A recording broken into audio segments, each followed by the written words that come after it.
अज़ीज़ तलबा तालिबात अस्सलाम वालेकुम। क्लास 11 मैथ फर्स्ट और मैथ फर्स्ट के fourth chapter determinants and matrices. इस चैप्टर की एक्सरसाइज 4.1 का क्वेश्चन नंबर 3 हम सॉल्व करने वाले हैं। क्वेश्चन नंबर 3 है find x and y if determinant is equal to x plus i y where i square is equal to -1। बहुत आसान सवाल है। एक बात आपको बस याद रखनी है कि यहाँ पर जो आई इस्तेमाल हुआ है जिसे आयोटा में पढ़ना चाहिए, तो ये जो आयोटा या फिर आई है ये इमेजनरी यूनिट है और इसका स्क्वायर -1 के इक्वल होता है। आपने मैथ सेकंड में पहले ही चैप्टर में इस बारे में पढ़ा होगा। और इसी का इस्तेमाल करके हमें इस डिटरमिनेंट को सॉल्व करना है। आपको एक कॉम्प्लेक्स नंबर मिलेगा और यहाँ पर हमें एक्स और वाई मालूम करना है। मतलब इसे सॉल्व करके जो कॉम्प्लेक्स नंबर हमको मिलता है उसका रियल पार्ट और इमेजनरी पार्ट हमें मालूम करना है। ये जो सवाल आपके सामने फ़िलहाल है ये इस तरह से भी पूछा जा सकता था कि आपको सिर्फ डिटरमिनेंट दिया जाता और आपसे कहा जाता कि find real and imaginary part of this determinant, तो उसे भी आपको ऐसे ही सॉल्व करना था। खैर जैसा दिया हुआ है हम उसे वैसे ही सॉल्व करेंगे। पहले ही जो 3/3 का डिटरमिनेंट दिया हुआ है यानी determinant of order 2 determinant of order 3, इसे सॉल्व कैसे करते हैं हमने पिछले दोनों वीडियो में देखा था। जो पहली रो है इसको आपको पहले एज इट इज़ लिखना है। आप चाहे जिस तरह से भी आपने अगर बाहर कई और तरीके से सिखाए तो आप वैसे भी सॉल्व कीजिए, कोई बंदिश नहीं कि आपको ऐसे ही करना है। तो जो पहली रो है उसको आपको एज इट इज़ लिखना है। तो मैं यहाँ पर लिख रहा हूँ पहली रो 4i, यह है 4i आई क्यूब और तीसरा है 2i। फिर इन तीनों को हमें यहाँ पर प्लस माइनस प्लस इस तरह से लिखना है। सेकंड को माइनस, थर्ड को प्लस, ये साइन हम इस तरह से सेट करते हैं। अब जो 3 एलिमेंट हमने लिखे हैं पहली रो के, तीनों भी एलिमेंट्स को मल्टीप्लाई करना है अपने अपने माइनर से। जैसे यहाँ पर अगर हम 4i की बात करें तो 4i का माइनर रो और कॉलम डिलीट करने के बाद जो मैट्रिक्स बचता है उसका डिटरमिनेंट होता है माइनर। तो ये 4i का माइनर हमें जो मिला यहाँ पर वो है 3i स्क्वायर 4 -3 एंड i। उसके बाद जो आई क्यूब है यानी कि रो का दूसरा एलिमेंट, उसका माइनर इस आई क्यूब का माइनर हम आई क्यूब से मल्टीप्लाई करेंगे। तो आई क्यूब का माइनर मालूम करने के लिए हमें आई क्यूब का रो और कॉलम डिलीट करना होगा। जो बच जाएगा 1 4 5 i 1 4 5 i। इसका डिटरमिनेंट आई क्यूब का माइनर होगा, तो हमने यहाँ पे से मल्टीप्लाई कर लिया। इसके बाद जो 2i है यानी तीसरा एलिमेंट पहली रो का, 2i का माइनर जब हम मालूम करेंगे तो उसका रो डिलीट करना है, उसका कॉलम डिलीट करना है। जो डिटरमिनेंट बच जाएगा वो होगा 2i का माइनर। तो डिटरमिनेंट यहाँ पर बचता है 1 3i स्क्वायर और 5 -3। और ये सब कुछ है equal to x plus i y के। ठीक है, इसके बाद अब इसे सॉल्व करना है और रियल पार्ट और इमेजनरी पार्ट तक हमें पहुंचना है। तो ये 4i एज इट इज़ होगा। ये जो डिटरमिनेंट है ऑफ ऑर्डर 2 कैसे सॉल्व किया जाता है ये हमने देखा है पिछले वीडियोज़ में भी। तो इस 2i को पहले रो के पहले एलिमेंट को मल्टीप्लाई करना है उसी के माइनर से। तो यहाँ 3i स्क्वायर का माइनर है i, इन दोनों को जब हम मल्टीप्लाई करेंगे तो हमको मिलेगा 3i क्यूब, आई स्क्वायर इंटू आई क्यूब, फिर माइनस, उसके बाद 4 इंटू 3 यानी रो का दूसरा एलिमेंट 4 है, 4 का माइनर है -3। इन दोनों को मल्टीप्लाई करेंगे मिलेगा 4 3 ज़ा 12 नेगेटिव साइन के साथ, तो -12 हमको यहाँ पर मिलेगा। इसे हमने सॉल्व किया, फिर माइनस साइन और फिर ये आई क्यूब, ये आई क्यूब। ठीक है, इसको सॉल्व करेंगे तो 1 पहला एलिमेंट है, 1 का माइनर है आई, 1 इंटू आई ये आई के इक्वल होगा, माइनस दूसरा एलिमेंट है 4, 4 का माइनर है 5, सो 5 4 ज़ा ये होगा 20 प्लस 2i जैसे कि वैसे। पहला एलिमेंट है 1, इस डिटरमिनेंट का पहला एलिमेंट 1 है, 1 का माइनर -3 है, सो 1 इंटू -3 ये होगा -3 के बराबर, माइनस 3i स्क्वायर का माइनर है 5, 3i स्क्वायर का माइनर 5 है, तो 5 इंटू 3i स्क्वायर ये होगा 15i स्क्वायर के इक्वल। और ये सब कुछ है x प्लस आई वाई के इक्वल। अब ज़्यादा कुछ बचा नहीं, तो आप यहाँ पर चाहे तो इसे मल्टीप्लाई कर दे ब्रैकेट के अंदर। सो ब्रैकेट में जब आप मल्टीप्लाई करेंगे तो आपको यहाँ पर मिलेगा, जब आप इस 4i को इस ब्रैकेट के अंदर मल्टीप्लाई करेंगे तो ये होगा 4i को जब मल्टीप्लाई करेंगे तो 4 3 ज़ा होगा 12 और i इंटू आई क्यूब ये हो जाएगा i टू दी पावर 4 के इक्वल। ये प्लस बन जाएगा माइनस माइनस मिलकर प्लस 12 और 4i इंटू 12 ये होगा प्लस 48 i के इक्वल। इसके बाद माइनस आई क्यूब को मल्टीप्लाई करेंगे आई माइनस 20 से, तो आई क्यूब इंटू आई ये बनेगा i to the power 4 minus minus मिलके बनाएंगे प्लस, और ये होगा 20 आई क्यूब के इक्वल।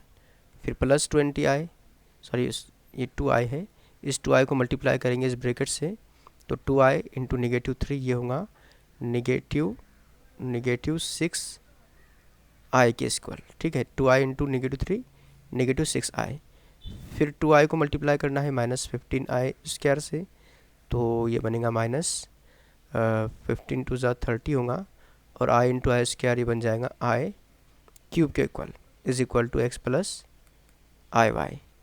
अब यहाँ पर क्योंकि दिया हुआ है कि जो आई है ये इमेजनरी यूनिट है, इसका स्क्वायर जो है आई का स्क्वायर ये -1 के इक्वल होता है, तो उसी हिसाब से हम यहाँ लिख सकते हैं since i square is equal to -1, इसलिए जो आई क्यूब होगा आपने कॉम्प्लेक्स नंबर में पढ़ा होगा, जो मैथ सेकंड का पहला ही चैप्टर है, आई क्यूब की वैल्यू होती है नेगेटिव आई के इक्वल। अगर आपको ये याद नहीं है तो आप सिंपली इसे आई से मल्टीप्लाई करें दोनों साइड में, जो एक साइड है वो आई क्यूब बन जाएंगी और दूसरी साइड बनेंगे नेगेटिव आई। सॉरी यहाँ पर मुझे सिर्फ आई लिखना चाहिए था, आई क्यूब जो है वो नेगेटिव आई के इक्वल होगा। उसी तरह से अगर मैं आई टू द पावर 4 लिखता हूँ, यानी अगर दोनों साइड में मैं आई स्क्वायर मल्टीप्लाई करता हूँ तो ये बन जाएगा 1 के इक्वल। आप याद रखिए जो आई स्क्वायर है वो -1, आई क्यूब नेगेटिव आई, और आई टू द पावर 4 ये 1 के इक्वल होगा।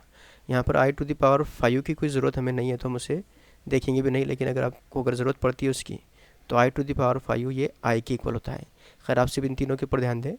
अब ये जहाँ पर भी आई टू द पावर 4 है वहाँ पर 1 पुट करना है, जहाँ आई क्यूब है वहाँ पर नेगेटिव आई पुट करना है, जहाँ पर आई स्क्वायर है वहाँ पर आपको -1 पुट करना है। तो ये तरतीब ध्यान रखना है। तो देखिए इससे पहले हम वैल्यू पुट करें, अगर हम इनका एडिशन कर लेते तो ज़्यादा बेहतर होता था। खैर देखते हैं क्या होगा। 12 आई टू द पावर 4 ये होगा 12, आई टू द पावर 4 की वैल्यू 1 है, तो 12 1 12 जैसा कि वैसा ऐसे लिखेंगे। इसके बाद है 48 आई, इसका भी कुछ नहीं करना है, इसको भी जैसा है वैसे रहने दे। इसके बाद है निगेटिव साइन, और ये आई टू द पावर 4 ये 1 के इक्वल होगा, आई टू द पावर 4 1 है, प्लस 20 आई क्यूब की वैल्यू है नेगेटिव आई के इक्वल, तो ये होगा नेगेटिव आई क्यूब की जगह पर। ठीक है, इसके बाद है -6 आई जैसे कि वैसे, -30, और ये जो आई क्यूब है इसकी फिर से वैल्यू हम लिखेंगे नेगेटिव आई के इक्वल, और ये है एक्स प्लस आई वाई के इक्वल। तो अब देखते हैं यहाँ पर मुशाबा अरकान कौन कौन से हैं। तो एक तो ऐसे नंबर है जिनके साथ में आई प्रेजेंट है, और कुछ नंबर ऐसे हैं जिनके साथ में आई प्रेजेंट नहीं है। अगर कॉम्प्लेक्स नंबर की ज़बान में बोले तो कुछ पार्ट है जो रियल है, कुछ पार्ट है जो इमेजनरी है। तो रियल को रियल से और इमेजनरी को इमेजनरी से हम ऐड और सब्ट्रैक्ट कर सकते हैं। यहाँ पर 12 और ये -1, 12 और 1 ये दोनों भी रियल पार्ट हैं, इन दोनों की हम एडिशन कर सकते हैं। तो 12 प्लस -1 या फिर 12 -1 ये आपको 11 मिलेगा। ठीक है, इन रियल पार्ट का एडिशन। और बाकी जितने भी नंबर यहाँ पर है फ़िलहाल सब इमेजनरी है, क्योंकि सबके साथ में यहाँ आयोटा प्रेजेंट है। तो 48 आई पहला नंबर है। ठीक है, यहाँ पर हम इसे तरतीब से लिख लेते हैं। 48 आई के साथ में कौन कौन है, 48 आई, उसके बाद में प्लस ये माइनस साइन प्रेजेंट है, तो ये होगा -20 आई। ठीक है, यहाँ पर -6, और ये तीनों का काम हो गया। ये माइनस और ये माइनस मिलके बनाएंगे +30।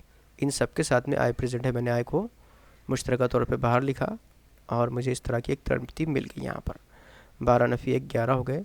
ये 48, ये -20, ये -6, ये +30, सब में से आई कॉमन निकाल कर बाहर लिख दिया। तो बचता कितना है आप देखिए यहाँ पर 11 + 48 - 20 ये होगा 28 के इक्वल। 28 - 6, 28 - 6 ये होगा 22 के इक्वल, और 22 + 30 ये होगा 52 के इक्वल। तो 52 आई इस तरह का टर्म हमको यहाँ देखने को मिलता है, और ये सब कुछ है एक्स प्लस आई वाई के इक्वल। ठीक है, यानी हमको यहाँ पर क्या मिल गया, 11 + 52 i is equal to x plus i y. इसका मतलब ये है कि जो रियल पार्ट है इस नंबर का, यानी कि एक्स, वो है 11 के इक्वल, और जो इमेजनरी पार्ट है यानी कि वाई, वो है 52 के इक्वल। और यहाँ पर ये जो हमारा क्वेश्चन था, क्वेश्चन नंबर 3, वो कम्प्लीटली सॉल्व होता है। इसके बाद हम देखेंगे question number 4, find minor and cofactor of element of determinant.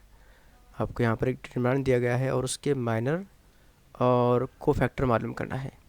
तो माइनर और कोफैक्टर क्या होते हैं ये आपको मालूम होना चाहिए। सबसे पहले हम समझने की कोशिश करते हैं कि माइनर क्या होता है या कैसे मालूम करना है और कोफैक्टर कैसे मालूम करना है। ठीक है, तो ये सब मालूम करने से पहले आपको मालूम होना चाहिए कि डिटरमिनेंट में जो एलिमेंट्स हम यूज़ करते हैं उनके ऑर्डर क्या होते हैं, ऑर्डर कैसे समझते हैं। तो इसके लिए मैं एक 3x3 का डिटरमिनेंट कंसिडर करता हूँ यहाँ पर। जैसे सपोज़ यहाँ पर एक डिटरमिनेंट है जिसमें 3 रो और 3 कॉलम है। देखिए यहाँ पर डिटरमिनेंट के अंदर मैं सब एलिमेंट एक जैसे ले रहा हूँ। इसमें 3 रो है, ये 3 कॉलम है। इस तरह की जो लाइंस होती है आप जानते हैं, इनको रो कहेंगे, इनको कहेंगे कॉलम।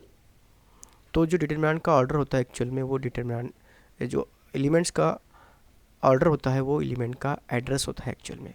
एड्रेस मतलब उसको देखकर आप अंदाज़ा लगा सकते हैं या क्लियरली बता सकते हैं कि दिया हुआ एलिमेंट ये किस रो के अंदर है, किस कॉलम के अंदर है। देखिए जब बहुत ज़्यादा मुश्किल नहीं है। आप देखिए आपको पता है ये पहली रो है, तो पहली रो के सभी एलिमेंट को आप लिख सकते हैं A1 A1 A1। और A1 का मतलब है कि एलिमेंट जो पहली रो में है। ये दूसरा जो एलिमेंट है इसको आप कहेंगे A2 क्योंकि ये दूसरी रो के अंदर है। और ये सभी एलिमेंट कहेंगे कि ये तीसरी रो में है, इसलिए इनको हम A3 कह सकते हैं। ठीक है, ये बात तो आप क्लियर समझ गए होंगे। A2 यानी दूसरे रो का एलिमेंट, A3 यानी तीसरे रो का एलिमेंट। ठीक है, लेकिन इससे कॉलम का पता नहीं चलता, ये सिर्फ आपको बताते हैं कि ये किस रो के अंदर प्रेजेंट है। अगर आपको ये भी पता चल जाए कि ये किस कॉलम में प्रेजेंट है तो बहुत अच्छी बात होगी। जैसे ये पहला कॉलम है, ये दूसरा कॉलम है, ये तीसरा कॉलम है, तो पहले कॉलम के जितने भी एलिमेंट हैं उसको आप जो दूसरा नंबर यहाँ पर लिख दे, ये पहला कॉलम, ये पहला कॉलम, ये पहला कॉलम। तो अब ये जो एलिमेंट यहाँ पर बच गए, इनके अंदर जो 2 नंबर पे नंबर है, मतलब ये पहला स्टेप है या पहली पोजीशन है और ये दूसरी पोजीशन है। तो दूसरी पोजीशन पे जो नंबर है वो एलिमेंट का आपको कॉलम बताएगा। जैसे यहाँ पर आप देखिए तो यहाँ पे ऑलरेडी 1 2 3 लिखा हुआ है जो कि एलिमेंट का रो आपको बता रहा है। लेकिन अगर मैं यहाँ पर 2 लिख दूँ, क्योंकि ये दूसरा कॉलम है, ये 2 लिख दूँ मैं सेकंड पोजीशन पे, तो ये सेकंड पोजीशन पे जो नंबर है वो आपको कॉलम का पता बताएगा। यहाँ पर ये तीसरा कॉलम है तो मैं यहाँ पर सेकंड पोजीशन पे 3 लिख देता हूँ।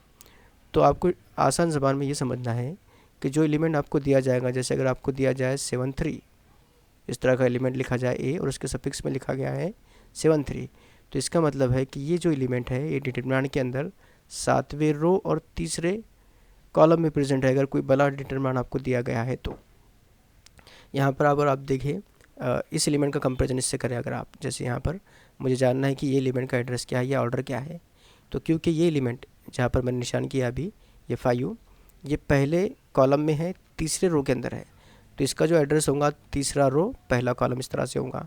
याद रखिए जो शुरुआत का नंबर है, जो एलिमेंट हम लिखते हैं, पहली पोजीशन पे आपको एलिमेंट का रो दिखाना है, दूसरी पोजीशन पे एलिमेंट का कॉलम दिखाना है। और यही होता है मैट्रिक्स के अंदर या डिटरमिनेंट के अंदर जो एलिमेंट्स हम यूज़ करते हैं उनके ऑर्डर, और इन्हीं ऑर्डर की मदद से फिर हम मालूम करते हैं माइनर। जैसे आपको डिटरमिनेंट के माइनर मालूम करने के लिए कहा गया है, कभी कभी आपको स्पेशली कहा जाएगा कि फाइंड M32, M4 यहाँ पर माइनर होता है, कभी कभी स्मॉल m भी यूज़ होता है। तो M32 का मतलब ये हुआ कि उस एलिमेंट का माइनर मालूम कीजिए जो तीसरे रो में और दूसरे कॉलम में प्रेजेंट है। अगर आपसे कहा जाए फाइंड M33, तो मुझे उस एलिमेंट का माइनर मालूम करना है जो तीसरे रो और तीसरे कॉलम में प्रेजेंट है। तो सफिक्स में जो 2 नंबर आपको दिए जाते हैं उसके अंदर जो पहला नंबर है वो एलिमेंट का आपको रो बताएगा और जो दूसरा नंबर है वो आपको एलिमेंट का कॉलम बताएगा। इसीलिए मैं कह रहा हूँ कि जो ऑर्डर होता है वो एक्चुअल में एलिमेंट का एड्रेस होता है कि एलिमेंट किस रो और किस कॉलम में रहता है, मतलब वो किस गली में रहता है, ये आपको बताता है एलिमेंट का ऑर्डर। अच्छा, माइनर मालूम कैसे करना है? माइनर मालूम करने का बहुत आसान तरीका है। देखिए मैं यहाँ पर आपको मिसाल के ज़रिए बताता हूँ। जैसे अगर मुझे यहाँ पर किसी भी एक एलिमेंट का, फ़र्ज़ करो कि इस एलिमेंट का माइनर मालूम करना है। ये एलिमेंट कौन सा है? ये है A21। ये एलिमेंट रहता कहाँ पर है? तो दूसरे रो में और पहले कॉलम में रहता है।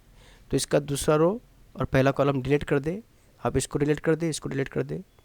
डिलीट करने के बाद जो एलिमेंट बच जाते हैं, इसको आप जब डिलीट करेंगे तो आपके पास 4 एलिमेंट बचेंगे। तो इन चारों एलिमेंट को आपको एक डिटरमिनेंट की शक्ल में लिखना है, लेकिन याद रखिए कि ये उसी तरतीब में लिखना है जिस तरतीब में ये बचे हैं। कोई छेड़छाड़ इनके साथ में नहीं करना है। जैसे यहाँ पर A12 बचा हुआ है तो इसको आप लिखेंगे A12, A13 बचा हुआ है A13, यहाँ पर बचा हुआ है A32 और ये बचा हुआ है A33। हम थोड़ी मिसाल अलग लेते हैं यहाँ पर, ये सफिक्स वाली मिसालें लिखने में भी थोड़ी तकलीफ देती हैं और समझने में भी। जैसे यहाँ पर मैं लिखता हूँ ABC, इधर आएगा XYZ और इधर है PQR, ठीक है। ये डिटरमिनेंट हमने लिया जिसकी ऑर्डर 3 है, ठीक है। अब मुझे अगर फर्स्ट करो मालूम करना है M32 मतलब उस एलिमेंट का माइनर मालूम करना है जो तीसरे रो और दूसरे कॉलम में प्रेजेंट है। तो देखिए तीसरे रो के अंदर ये तीसरा रो है और दूसरा कॉलम ये है, तो ये वो एलिमेंट है जो तीसरे रो और दूसरे कॉलम में प्रेजेंट है। तो इस एलिमेंट का जो माइनर होगा वो क्या होगा, तो वो होगा एक 2/2 का डिटरमिनेंट जिसके एलिमेंट होंगे बचे हुए एलिमेंट। आपको इस एलिमेंट की रो और कॉलम दोनों डिलीट कर देना है और जो बच जाएंगे वो बचेगा A, C, X, Z। ये होगा इस एलिमेंट का माइनर। अगर आपको किसी और एलिमेंट का माइनर मालूम करना है, जैसे फर्स्ट करो कि आपको इस Z का माइनर मालूम करना है, तो Z का माइनर क्या होगा। जैसे मैं अगर इसको माइनर मालूम करना चाहूँ Z का, तो Z है दूसरे रो के अंदर, यहाँ पर 2 होगा। Z है तीसरे कॉलम में, तो ये होगा 3, 2 3 पोजीशन होगी इसकी। और जब आप इसका माइनर मालूम करेंगे तो दूसरा रो तीसरा कॉलम आपको डिलीट करना है। डिलीट करके 2/2 के डिटरमिनेंट में बचे हुए एलिमेंट्स को आपको एज इट इज़ लिखना है दी हुई तरतीब में। AB, ये PQ और ये है PQ और ये है माइनर इस Z एलिमेंट का। अगर आपको इस Q का माइनर मालूम करना है तो आपको Q की, जब पहले ही मालूम कर चुके हैं Q का माइनर। अगर फर्स्ट करो आपको P का माइनर मालूम करना है तो आपको P का रो और कॉलम डिलीट करना है। आसान ज़बान में जिस किसी भी एलिमेंट का माइनर मालूम करना है उस एलिमेंट का रो और कॉलम डिलीट कर दो, जो बचेगा उसको डिटरमिनेंट के अंदर फिक्स कर दो और डिटरमिनेंट सॉल्व करके जो नंबर मिलेगा वो उस एलिमेंट का माइनर होगा। यही होता है। अच्छा, माइनर के बाद में हम देखेंगे कोफैक्टर क्या है। अगर आपको माइनर क्लियरली नहीं समझा होगा तो जब हम इस मिसाल को सॉल्व करेंगे तो उस वक्त और भी वाज़ेह हो जाएगा अपने जहन में कि माइनर कैसे मालूम किया जाता है।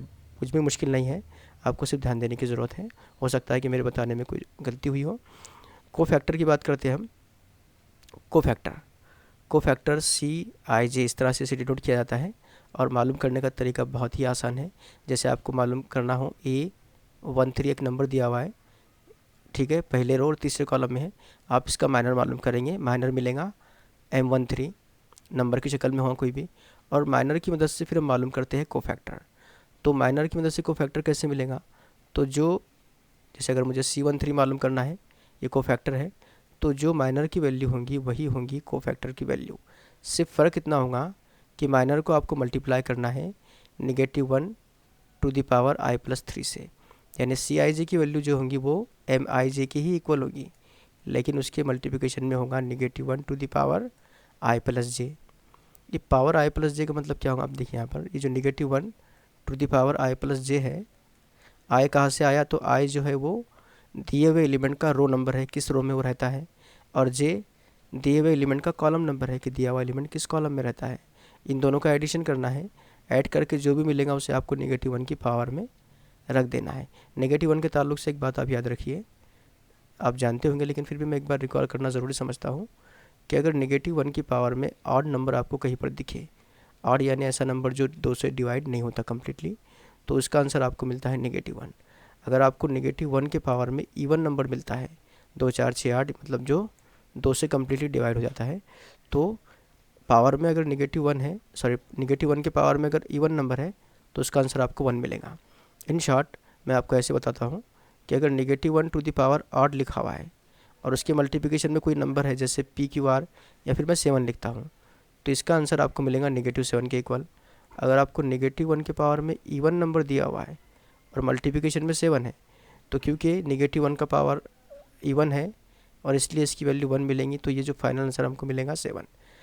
आप इतना समझिए कि अगर -1 के पावर में ऑड मिलता है तो नंबर को नेगेटिव साइन के साथ लिखना है या फिर जो उसके साइन है उसको बदल देना है। अगर -7 होता है यहाँ पर तो प्लस बन जाता, अगर यहाँ प्लस है तो यहाँ नेगेटिव साइन आ जाएंगी। अगर -1 के पावर में ऑड नंबर है तो जो उसके मल्टीप्लिकेशन में है उसकी, या फिर माइनर जो है आसान ज़बान में, और -1 की पावर में अगर आपको ऑड नंबर मिलता है तो जो मल्टीप्लिकेशन में माइनर है उसकी साइन बदल देना है आपको। अगर -1 के पावर में इवन नंबर है तो जो मल्टीप्लिकेशन में माइनर होगा उसकी साइन को बदलना नहीं है, बल्कि उसे एज इट इज़ लिख देना है। तो खैर ये बात भी अगर आपको नहीं समझेंगे तो मिसाल के ज़रिए आपको यहाँ पर ये क्लियरली समझ में आ जाएंगी। आप यहाँ पर ऐसे भी याद कर सकते हैं इसको कि Cij is equal to Mij if I plus j is even, और Cij is equal to negative Mij if I plus j is odd. ऐसे भी कह सकते हैं आप, एक ही बात है। तो चलिए ज़्यादा टाइम ना लेते हुए मैं इस मिसाल को सॉल्व करना शुरू करता हूँ, क्योंकि माइनर और कोफैक्टर आपने शायद पहली बार अगर पढ़ा है तो एक बार में तो शायद नहीं समझाऊंगा, आपको समझ भी गया होगा, आप कुछ कह नहीं सकते। तो देखते हैं, पहले M11 मालूम कर लेते हैं हम। M11 मतलब पहले एलिमेंट, ऐसा एलिमेंट जो पहले रो और पहले कॉलम में है। पहला रो पहला कॉलम ये है एलिमेंट, पहला रो डिलीट, पहला कॉलम डिलीट, बच गया ये हिस्सा। डिटर्मिनेंट 2 -1 7 2। इसको सॉल्व करेंगे, 2 2 जा होगा 4, माइनस साइन यूज़ करना है। 7 1 7 होगा, लेकिन नेगेटिव का 7 होगा, ये होगा 4, माइनस माइनस प्लस, 4 प्लस 7 ये होगा 11 के इक्वल। तो M11 की वैल्यू हमको मिल गई 11 के इक्वल। अच्छा, अब हमको मालूम करना है C11 मतलब कोफैक्टर। तो कोफैक्टर जो होगा वो होगा -1 टू द पावर 1 + 1 M11 के इक्वल। अब -1 की पावर में 1 + 1 है, -1 स्क्वायर M11 कितना मिला हमको अभी 11 के इक्वल। तो -1 के पावर में है स्क्वायर, इसलिए इसकी वैल्यू हमको 11 के इक्वल मिलेगी। अच्छा, दूसरा देखते हैं यहाँ पर M12 होगा ये एलिमेंट, ठीक है ना। ये M12 यहाँ पर है, 1 मतलब पहला रो, 2 मतलब दूसरा कॉलम, 1 2। तो रो कॉलम डिलीट कर देंगे, 1 5 -1 2 बच गए यहाँ पर। तो M12 की वैल्यू है 1 -1 5 2। इसको सॉल्व करेंगे तो ये होगा 2 1 ज़ा 2 माइनस -5 माइनस माइनस प्लस होगा, और इसकी वैल्यू होंगी 7 के इक्वल। और जब हम C12 मालूम करेंगे तो ये होगा -1 टू द पावर 1 + 2 यानी कि M12 के इक्वल, ठीक है ना। -1 टू द पावर 1 + 2 कितना होगा, तो ये होगा -1 क्यूब के इक्वल, और M12 यह है 7। अब देखिए यहाँ पर जो -1 है इसकी पावर में 3 है, यानी कि ऑड नंबर है, तो इसकी वैल्यू हमको -7 के बराबर मिलेगी। तो M11 M12 हो गया। इसके बाद में नेक्स्ट देखते हैं हम M13 क्या होगा, आपको पहला रो तीसरा कॉलम डिलीट करना है। तो M13 होगा डिटर्मिनेंट M13, पहला रो तीसरा कॉलम डिलीट करने के बाद में होगा 1 2 5 7 के इक्वल, ठीक है। ये डिटर्मिनेंट जो है ये M13 है। तो सॉल्व करके कितना मिलता है यहाँ पर देखते हैं। तो 7 1 7 नफ़ी 5 दूनी 10, यानी कि ये होगा -3 के इक्वल। और जब हम C13 मालूम करेंगे तो C13 मालूम करने के लिए -1 टू द पावर 1 + 3, और M13 हमको मिलता है यानी -1 टू द पावर 4, और M13 की वैल्यू हमने अभी मालूम की है -3 के इक्वल, ठीक है। -1 के पावर में 4 है मतलब इवन नंबर है, तो जो हमको C13 मिलेगा वो -3 के इक्वल मिलेगा, मतलब इसकी साइन नहीं बदलने वाली। इसके बाद में नेक्स्ट है इस एलिमेंट की बात करते हैं। अब पहले रो के हर एलिमेंट को हमने सॉल्व किया, हर एलिमेंट का माइनर हमने मालूम कर लिया। इस एलिमेंट की बात करें तो ये दूसरे रो और पहले कॉलम में है, दूसरा रो पहला कॉलम यानी M21 है। तो M21 दूसरा रो पहला कॉलम डिलीट करने के बाद जो बच गया, यानी कि -1 3 7 2, यह है M21। सॉल्व करें इसको तो 2 × -1 ये होगा -2 माइनस 7 3 ज़ा ये होगा 21, टोटल होगा -2 -21 -23 के इक्वल। तो ये माइनर मिल गया -23। इसके बाद में आएगा कोफैक्टर होगा 21 C21। तो कोफैक्टर मालूम करने के लिए -1 टू द पावर 2 + 1, और ये M21। तो -1 की पावर में होगा 2 + 1 यानी कि 3, और M21 होगा -23 के इक्वल, ठीक है। -1 की पावर में अगर 3 है, इसका मतलब ये है कि ये हमको मिलेगा -1 के इक्वल। हमने अभी देखा कि -1 की पावर में अगर ऑड नंबर है तो यहाँ पर जो एलिमेंट होता है उसकी साइन हमको चेंज करना होती है, तो ये जो माइनस है वो प्लस बन जाएगा। तो हमको M21 तक के मिल गया। अब हम देखते हैं नेक्स्ट M22 जो है वो दूसरा रो और दूसरा कॉलम डिलीट करने के बाद हमको मिलेगा। तो दूसरा कॉलम है और दूसरा कॉलम और रो डिलीट करने के बाद बचता है यहाँ पर 2 3 और ये है 5 2 3 और 5 2। अच्छा, सॉल्व करेंगे इसको तो क्या होगा, 2 दूनी 4, नफ़ी 5 दिया 15, यानी कि नफ़ी 11 के बराबर मिलता है यहाँ पर। अच्छा ठीक है, अब इसके बाद हम कोफैक्टर अगर मालूम करना चाहे यानी C22 मालूम करना चाहे तो ये होगा -1 टू दी पावर 2 + 2। ठीक है, यहाँ पर मुझे 2 + 2 लिखना है और ये होगा M22 के इक्वल। तो -1 टू दी पावर होगा 4 और M22 होगा -11 के इक्वल। अब -1 की पावर में इवन नंबर है तो जो माइनर है वो हमें एज इट इज़ लिखना है, यानी कि ये -11 मिल जाएगा हमको C22। इसके बाद हम देखेंगे इसके बाद हम देखेंगे माइनर इस एलिमेंट का, यानी जो दूसरे रो और तीसरे कॉलम के अंदर है, यानी हमको दूसरे रो और तीसरे कॉलम के एलिमेंट का माइनर देखना है। तो ये क्या होगा, कॉलम और रो डिलीट करने के बाद बचेगा 2 -1 5 7 और ये होगा 7 2 14 माइनस और 5 × 1 ये -5 होगा, यानी ये होगा 19 के बराबर। ठीक है, 19 के बराबर, ये माइनस माइनस प्लस होगा। तो M23 तो हमको मिल गया। उसके बाद हम मालूम करेंगे C23। तो C23 होगा -1 टू दी पावर 2 + 3 × M23 के इक्वल। -1 की पावर में कितना है, ये है 5, 2 + 3 5 और M23 जो है वो 19 है। अब क्योंकि -1 की पावर है 5 तो इस 19 की जो साइन है वो बदल जाएगी, मतलब ये +19 से -19 बन जाएगा। इसके बाद है M। अच्छा ठीक है, ये दूसरा रो भी हमारा कंप्लीट हो गया। अब तीसरे रो पर आते हैं हम। तीसरा रो पहला कॉलम, तीसरा रो पहला कॉलम, तीसरे रो पहले कॉलम के अंदर तीसरे रो को डिलीट किया, पहले कॉलम को डिलीट किया, तो ये बचेगा -1 3 2 -1। ठीक है, तो सॉल्व करने के बाद ये बचेगा +1 -6 यानी कि -5 के इक्वल। और -5 के इक्वल अगर ये बचता है तो ये तो हमको माइनर मिला फ़िलहाल। हम कोफैक्टर मालूम करेंगे, यानी कि C31, तो ये होगा -1 टू दी पावर 3 + 1 × M31 और -1 की पावर में 3 + 1 है, इसका मतलब क्या हुआ कि -1 टू दी पावर 4 ये इवन नंबर हमको मिल गया और M31 ये है -5 के इक्वल। तो C31 जो है वो -5 के इक्वल हमको मिलता है। इसके बाद जो है नेक्स्ट वो है अच्छा C नहीं, पहले माइनर मालूम करना है। M32, M32 कहाँ पर है, देखिए आप यहाँ पर, ये M32 है, तीसरा रो दूसरा कॉलम।